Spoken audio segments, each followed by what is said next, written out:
السلام عليكم ورحمة الله وبركاته. الحمد لله الأكرم الذي خلق الإنسان وكرم وعلمه من البيان ما لم يعلم فسبحان الذي لا يحصى امتنانه باللسان ولا بالقلم ونشهد أن لا إله إلا الله وحده لا شريك له ونشهد أن سيدنا وسندنا ومولانا محمدا عبده ورسوله الذي أرسله الله تعالى بالحق بشيرا ونذيرا وداعيا إلى الله بإذنه وسراجا وقمرا منيرا أما بعد فقد قال الله تعالى في كلامه المجيد وفرقانه الحميد أعوذ بالله من الشيطان الرجيم بسم الله الرحمن الرحيم قد أفلح المؤمنون الذين هم في صلاتهم خاشعون وقال تعالى إن الله وملائكته يصلون على النبي يا أيها الذين آمنوا صلوا عليه وسلموا تسليما আমরা সকলে দরুদ পড়ি اللهم صل على محمد وعلى آل محمد كما صليت على إبراهيم وعلى آل إبراهيم إنك حميد مجيد اللهم بارك على محمد وعلى آل محمد كما باركت على إبراهيم وعلى آل إبراهيم إنك حميد مجيد رب زدني علما رب زدني علما رب زدني علما قال رب اشرح لي صدري ويسر لي أمري واحلل عقدة من لساني يفقه قولي الحمد لله আলোচনার শুরুতে সে মহান রবের মহান মালিকের দরবারে আলিশানে লাখো কোটি শুকুর যে মহান মালিক আমাকে আপনাকে আজকের এই মুহূর্ত পর্যন্ত হায়াতকে দীর্ঘায়িত করে সুস্থ রেখে জুমার সালাতের জন্য জুমার দিনে যথাসময়ে উপস্থিত হওয়ার তৌফিক দান করেছেন। এই জন্য আমরা প্রত্যেকেই আমাদের অন্তরের অন্তরস্থল থেকে ভালোবাসা নিয়ে, মহব্বত নিয়ে, হৃদয়ের সবটুকু ভালোবাসা উজাড় করে জবান খুলে একবার কালিমাতুশ শুকুর আদায় করি। সকলে পড়ি আলহামদুলিল্লাহ, আবারও পড়ি আলহামদুলিল্লাহ। একই সাথে বিশ্ব মানবতার মুক্তির দিশারি, উম্মতের কান্ডারি, রহমতের ভান্ডারি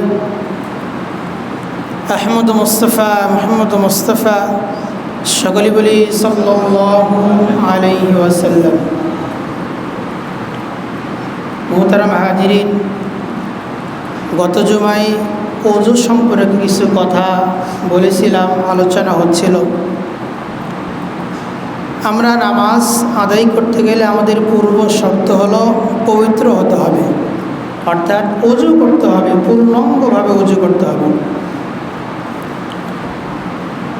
আমি সূরাতুল মুমিনুনের 2টি আয়াত তেলাওয়াত করেছি। প্রথম 2টি আয়াত, 1 নম্বর 2 নম্বর আয়াত, এই দুটো আয়াতকে সামনে রেখেই অল্প কিছু সময় নামাজ সম্পর্কে কিছু কথা বলার চেষ্টা করব ইনশাআল্লাহ। আমরা সকলেই, আমি সহ, জানার এবং আমলের নিয়ত শ্রবণ করব। আল্লাহ তাআলা আমাদের সকলকে আমলের নিয়তে শ্রবণ করার তৌফিক দান করুন, সকলে বলে আমিন। আল্লাহ তাআলা বলেন, ক্বাদ আফলাহাল মুমিনুন, মুমিনগণ সফল হয়ে গেছে। ক্বাদ আফলাহাল মুমিনুন, ওই সমস্ত মুমিনগণ সফল হয়ে গেছে। আল্লাযীনা হুম ফি সালাতিহিম খাশিউন, যারা তাদের নামাজে খুশু নামাজ আদায় করে, অর্থাৎ যারা তার নামাজকে খুজুর সাথে আদায় করে, ধীর স্থিরভাবে আদায় করে, সে সমস্ত মুমিন সফল কাম যারা তার নামাজকে কিভাবে আদায় করে, খুজুর সাথে আদায় করে। আমরা অনেকেই নামাজ আদায় করি, আমাদের এক একজনের নামাজের কোয়ালিটি এক এক রকম, আমাদের এক একজনের নামাজের পদ্ধতি এক এক রকম। কেউ বা ধীরে পড়ে, কেউ বা দ্রুত পড়ে, কেউ আবার নামাজে দাঁড়িয়ে ডানে বামে সামনে অনেক কিছু চোখ দিয়ে ফলো করে। অনেককে দেখা যায় নামাজে দাঁড়িয়ে থেকে মুখ বন্ধ করে কিছুই বলে না। আসলে এভাবে নামাজ আমি আপনি আর কতদিন পড়ব, কতদিন আর যাবে? আমি আপনি দুনিয়াতে থাকবো না, কিন্তু আমাদের কর্মের ফলাফল ঠিকই আমরা পরকালে পাব। ভালো করলেও এর ফলাফল পাব, মন্দ করলেও এর ফলাফল পাব। ومن يعمل مثقال ذرة خيرا يره فمن يعمل مثقال ذرة خيرا يره ومن يعمل مثقال ذرة شرا يره। এই দুনিয়াতে কোনো মানুষ যদি বিন্দু পরিমাণ ভালো কাজ করে, নেকির কাজ করে, সওয়াবের কাজ করে, এর বিন্দু পরিমাণ যদি সে কাজ করে, কিয়ামতের দিন তাকে সেই পরিমাণই তাকে দেওয়া হবে। আর কোনো মানুষ যদি দুনিয়াতে সরিষা পরিমাণ, জাররা পরিমাণ, বিন্দু পরিমাণ খারাপ কাজ করে, অপরাধ করে, কিয়ামতের দিন সে তার অপকর্ম দেখতে পাবে, তার ফলাফল পাবে। তাহলে আমি আপনি দুনিয়াতে যতটুকু ভালো কাজ আর খারাপ কাজ, মন্দ কাজ করি না কেন, কিয়ামতের দিন আল্লাহ তাআলা ন্যায় বিচার করবেন, সেখানে কোনো দুর্নীতি চলবে না। আল্লাহ তাআলা অন্য কায়দা বলেন, কুল্লু নাফসিন যায়িকাতুল সাইকাতুল মাউত ওয়া ইন্নামা তুওয়াফাউনা উজুরাকুম ইয়াওমাল কিয়ামাহ ফামান যুহজিহা আনিন নার ওয়া উদখিলাল জান্নাহ ফাকাদ ফাজ وما الحياة الدنيا إلا متاع الغرور আল্লাহ তাআলা বলেন প্রত্যেক প্রাণীর যার জীবন আছে তাকে মৃত্যুর স্বাদ গ্রহণ করতে হবে এবং কিয়ামতের দিন আল্লাহ তাআলা পরিপূর্ণ আমল নামা দিবেন। অর্থাৎ দুনিয়াতে ভালো যতটুকু করেছে অতটুকুই তাকে দেওয়া হবে, মন্দ যতটুকু করেছে অতটুকুই দেওয়া হবে। আর সফল সেই ব্যক্তি যাকে জাহান্নাম থেকে মুক্ত করে জান্নাতে প্রবেশ করা হবে। ওয়ামাল হায়াতুদ দুনিয়া ইল্লা মাতাউল গুরুর। আর এই দুনিয়া একমাত্র ধোঁকা আর ধোঁকা। টাকা পয়সা অর্থ সম্পদ বাড়ি গাড়ি নারী সব কিছু আমাকে আপনাকে দুনিয়ায় ধোঁকার মধ্যে ফেলেছে।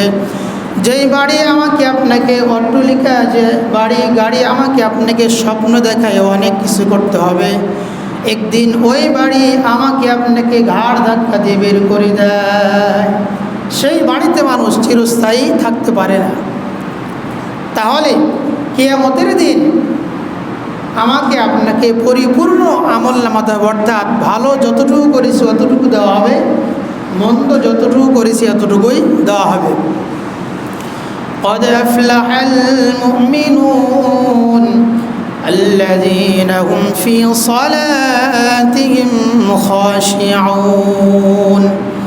ওই সমস্ত মুমিনগণ সফল কাম হয়েছে যারা তাদের নামাজকে খুশুখুজুর সাথে আদায় করেছে। তাহলে আমাদের নামাজকে খুশুখুজুর সাথে আদায় করতে হবে। নামাজের আরকান আহকাম, নামাজের পদ্ধতি, নামাজের নিয়ম সব কিছু হতে হবে। সাল্লু কামা রাআইতুমুনি উসাল্লি। আল্লাহ রাসূল বলেন, তোমরা সালাত আদায় করো, নামাজ পড়ো আমাকে তোমরা যেভাবে সালাত আদায় করতে দেখেছো। তাহলে আমাদের সালাত নামাজ তার পদ্ধতিতে হতে হবে, আল্লাহ রাসূলের পদ্ধতিতে হতে হবে। আমাদের নিজের মন গড়া পদ্ধতিতে নামাজ আদায় করলে এই নামাজ আল্লাহ তাআলার নিকটে গ্রহণযোগ্য হবে না, কবুল হবে না। আমরা অনেকেই নামাজের নিয়ম, নামাজের সুন্নত, ফরজ, ওয়াজিব, নামাজ কোন কোন কারণে ভেঙে যায়, নষ্ট হয়ে যায়, আমরা অনেকেই জানি না। জানার জন্য আমরা চেষ্টা করি না, আগ্রহ করি না। একজন মুসলমান যদি বলে আমি নামাজ পড়তে পারি না বা জানি না, নামাজের এই দোয়াগুলো পারি না, তাহলে এর চাইতে লজ্জার আর কোনো কথা হতে পারে না। এর চাইতে নির্বোধ আর বোকা কেউ হতে পারে না। যার মসজিদের পাশেই বাড়ি, প্রত্যেক দিন মুয়াজ্জিনের ধ্বনিতে অন্ততপক্ষে 5 বার তার কানে আওয়াজ যায়, হাইয়া আলাস সালাহ, হাইয়া আলাস সালাহ, হাইয়া আলাল ফালাহ, হাইয়া আলাল ফালাহ। মসজিদের পাশেই তার বাড়ি, প্রত্যেক দিন দৈনন্দিন 5 বার মুয়াজ্জিনের কণ্ঠে তার এই আওয়াজ কানে যায়। সেই মুসলমান দাবি করে কিন্তু মসজিদে আসে না, নামাজ পড়তে, নামাজ শিখে না। নামাজের হুকুম, আহকাম, আরকান, সুন্নত, ওয়াজিব, ফরজ, কেরাত ইত্যাদি বিষয়গুলো সে জানে না, জানার জন্য চেষ্টা করে না। তাহলে বন্ধুগণ আমার, মরার পরে আমি আপনি কবরে কি জবাব দিব? আল্লাহ তাআলা বলেন, ইন্নাল্লাযীনা ক্বালু রাব্বুনাল্লাহ সুম্মা ইসতাকামু। কোনো বান্দা যখন তার রবকে আল্লাহ বলে স্বীকার করে, অর্থাৎ সে দ্বীনের উপরে ইস্তেকামাত থাকে, নামাজ শিখে, নামাজ ছাড়ে না, অন্য হুকুম ছাড়ে না, তখন আল্লাহ তাআলা জন্য জান্নাত ওয়াজিব করে দেন। সুবহানাল্লাহ। তাহলে আমার মতো দুর্ভাগা হতভাগা আর কে হতে পারে? এখানে দেখা যাবে মসজিদ ভরা মুসল্লি জুমার দিনে, কিন্তু আমার মনে হয় আজকে ফজরের 2 কাতারও পূর্ণ হয় নাই। যারা 5 ওয়াক্ত মুসল্লি আছে তারাই বলতে পারবে। তো সম্মানিত উপস্থিতি, এই মসজিদ আপনারাই নির্মাণ করেছেন। এই মসজিদ যদি আবাদ না হয়, তাহলে তো এই মসজিদের মূল্য এবং সম্মান আমরা কিন্তু বুঝতে পারবো না, জানতে পারবো না। যখনই আমি দৈনন্দিন 5 বার এই মসজিদে আসব, তখনই এই মসজিদের গুরুত্ব আর ফজিলত আর মর্যাদা আমার আপনার বুঝে আসবে। قد أفلح المؤمنون الذين هم في صلاتهم خاشعون। নামাজকে খুশখুজুর সাথে আদায় করতে হবে। তাহলে নামাজের পূর্ব শর্ত হলো পবিত্রতা অর্জন করতে হবে, ওযু করতে হবে। নামাজের ফরজ কয়টি আমরা কে বলতে পারবো? অনেকেই জানে, অনেকেই জানে না। নামাজের বাইরে এবং ভিতরে নামাজ শুরু করার আগে 7টি ফরজ, নামাজ শুরু করার পরে অর্থাৎ নামাজের ভিতরে 6 ফরজ। আমরা সবাই একটু মনে রাখি, খেয়াল করে শুনি। নামাজের বাইরে 7 ফরজ, নামাজের ভিতরে 6 ফরজ, 6 আর 7 13 ফরজ। নামাজের ফরজ মোট 13টি। আমরা অনেকেই জানি না কোনটা ফরজ, কোনটা সুন্নাত, কোনটা ওয়াজিব, কোন কাজ করলে নামাজ নষ্ট হয়ে যায়, কোন কাজ করলে সিজদা লাগে, আমরা অনেকেই জানি না। নামাজ পড়া যেমন ফরজ, নামাজের হুকুম আহকাম এগুলো জানাও তেমন ফরজ। নামাজের বাইরে 7 ফরজ কী কী? 1 নম্বর শরীর পাক, অর্থাৎ আমার দেহটা পবিত্র হতে হবে। আল্লাহর রাসূল বলেন, লা তুকবালু সালাতুন বিগাইরি তুহুর ওয়ালা সাদাকাতুন বিন গুলুল। পবিত্রতা ছাড়া, তহরত ছাড়া, পবিত্রতা অর্জন ছাড়া কোনো নামাজ কবুল হয় না, আল্লাহ তাআলা নিকটে গ্রহণযোগ্য হয় না। আল্লাহ রাসূল বলেন, পবিত্রতা ছাড়া, তহরত ছাড়া কারো নামাজ কবুল হয় না। শরীর পাক হতে হবে। আল্লাহ তাআলা সূরাতুল মায়েদার 6 নম্বর আয়াতে বলেন, ওয়া ইন কুনতুম জুনুবান ফাত্তাহহারু। তোমরা যদি অপবিত্র থাকো, তোমাদের গোসল যদি ফরজ হয়ে যায়, তাহলে তোমরা পবিত্রতা অর্জন করে নাও। তাহলে নামাজের কেউ ইচ্ছা পোষণ করলে প্রথমে কি করতে হবে? তার শরীরটা পবিত্র করতে হবে, পাক পবিত্র করতে হবে। অর্থাৎ নামাজের পূর্ব শর্ত হলে আমাকে ওযু করতে হবে। আমরা অনেকেই ওযু করি, আমাদের ওযু হয় না। গত জুমা বলেছিলাম ওযুর ফরজ 4টি: সমস্ত মুখমণ্ডল ধৌত করা, 2 হাতের কুনি সহ ধৌত করা, মাথা মাসে করা, 2 পায়ে টাকনি সহ ধৌত করা। এই 4টি অঙ্গের যদি চুল পরিমাণ শুকনো থাকে তাহলে তার ওযু হবে না, আর ওযু না হলে নামাজ হবে না। তাহলে 1 নম্বর শরীর পাক, আমার শরীর পবিত্র করতে হবে। 2 নম্বর কাপড়, আমি যে পোশাক পরিধান করে আছি, লুঙ্গি হোক, প্যান্ট হোক, শার্ট হোক, আর পাঞ্জাবি হোক, আর জুব্বা হোক, আমার এই পোশাক পবিত্র হতে হবে, কাপড় পবিত্র হতে হবে। আল্লাহ তাআলা বলেন, ইয়া বানি আদম খুযু যিনাতাকুম ইনদা কুল্লি মসজিদ। তোমরা প্রত্যেক নামাজের সময়, প্রত্যেক সালাতের সময় তোমরা তোমাদের পোশাককে পবিত্র করে নাও, তোমাদের পরিহিত পোশাককে তোমরা পবিত্র করে নাও। তাহলে 2 নম্বর কাপড় পবিত্র হতে হবে। কাপড় কী হতে হবে? পবিত্র হতে হবে। কাপড় যদি অপবিত্র নিয়ে আমরা নামাজ আদায় করি তাহলে নামাজ হবে না। আলোচনা হচ্ছে নামাজের বাইরে 7 ফরজ। 1 নম্বর শরীর পাক, 2 নম্বর কাপড় পাক, 2 নম্বর কাপড় পাক, 3 নম্বর নামাজের জায়গা, নামাজের স্থান। যে জায়গায় আমি নামাজ আদায় করব ওই জায়গাটা পবিত্র হতে হবে। কী হতে হবে? পবিত্র হতে হবে। আল্লাহ তাআলা পুরা জমিনকে নামাজের জন্য পবিত্র করে দিয়েছেন, তবে যে জায়গায় নাপাক রয়েছে, ময়লা রয়েছে, সেটাকে পবিত্র করে তারপরে নামাজ আদায় করতে হবে। খোলা ময়দানে যায় নামাজ ছাড়া, কাপড় ছাড়াও নামাজ হবে, যদি সেই জমিনটা পবিত্র হয়, পবিত্র থাকে, তাহলে সব জায়গায় নামাজ হবে। আমরা অনেকে কৃষিকাজ করি, নামাজের সময় হয়ে গেলে যেখানেই নামাজের সময় হবে সেখানেই আমরা সালাত আদায় করে নেব। মাঠে হোক আর ঘাটে হোক আর যানবাহনে হোক, যে জায়গায় হোক, আমরা সেখানেই নামাজ আদায় করে নেব। নামাজ কখনো জ্ঞান থাকা পর্যন্ত, সুস্থ থাকা পর্যন্ত কোনো বান্দার নামাজ মাপ নাই। কিন্তু আমরা নামাজ পড়ি না।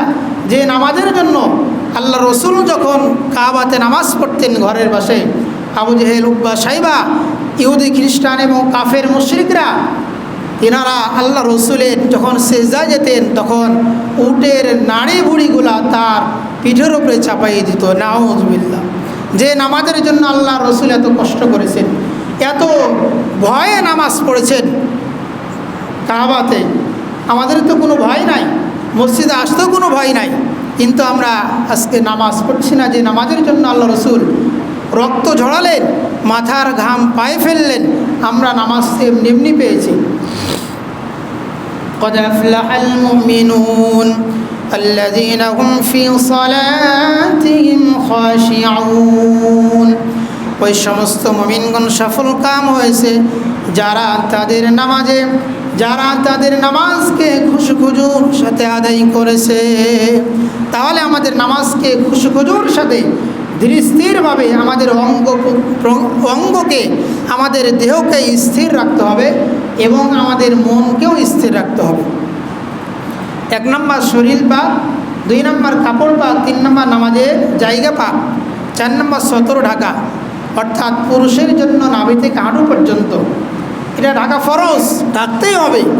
এবং আমরা যে পোশাক পরি, সাজসজ্জা করি, এগুলো আমাদেরকে পড়তে হবে। এবং মা বোনদের, মহিলাদের হাতের তালু, চেহারা এবং পায়ের তালু ব্যতীত সমস্ত শরীর ঢেকে নামাজ পড়তে হবে এবং কেবলামুখী হয়ে নামাজ পড়তে হবে। কী মুখে? কেবলামুখী। আমরা যদি পূর্ব দিকে, উত্তর দক্ষিণে ফিরে আমরা নামাজ পড়ি তাহলে কিন্তু নামাজ হবে না। আমাদের কেবলা হলো পশ্চিম দিকে। কোন দিকে? পশ্চিম দিকে। আমরা এই বিষয়গুলা ছোটোখাটো বইয়ে, নুরানি পদ্ধতি একটা বই রয়েছে, সেখানে নামাজের মাসলা মাসাইল এবং আরও অনেক বই রয়েছে যে নুরানি পদ্ধতিতে পূর্ণাঙ্গ নামাজ শিক্ষা, আরও অনেক ছোট ছোট বই রয়েছে। এই বইগুলোতে আমরা পড়ে আমরা অনেক নামাজের বিষয়গুলো শিখতে পারি। আল্লাহ তাআলা আমাদের সকলকে প্রত্যেক নামাজ যেন আমরা খুশুখুজুর সাথে আদায় করতে পারি সেই তৌফিক দান করুন সকল বলে আমিন। আমরা অনেকে নামাজ পড়ি, অনেক দ্রুত নামাজ পড়ি। একটা হাদিস বলে আমি শেষ করছি। হযরত আবু হুরায়রা রাদিয়াল্লাহু তাআলা আনহু থেকে বর্ণিত, এক গ্রাম্য ব্যক্তি তিনি মসজিদে প্রবেশ করলেন এবং নামাজ শুরু করলেন। নামাজ যখন শুরু করলেন, আল্লাহ রসুল মসজিদের এক কোণে বসা ছিলেন। সেই ব্যক্তি আল্লাহ রসুলকে সালাম দিলেন। আল্লাহ রসুল সালামে উত্তর নিলেন, নেওয়ার পরে বললেন, যাও তুমি আবার নামাজ পড়ো, তোমার নামাজ হয় নাই। এভাবে তিনি 3 বার বললেন। তখন ওই গ্রাম্য লোক বললেন, ইয়া রাসূলুল্লাহ, আপনি আমাকে নামাজ শিক্ষা দিন।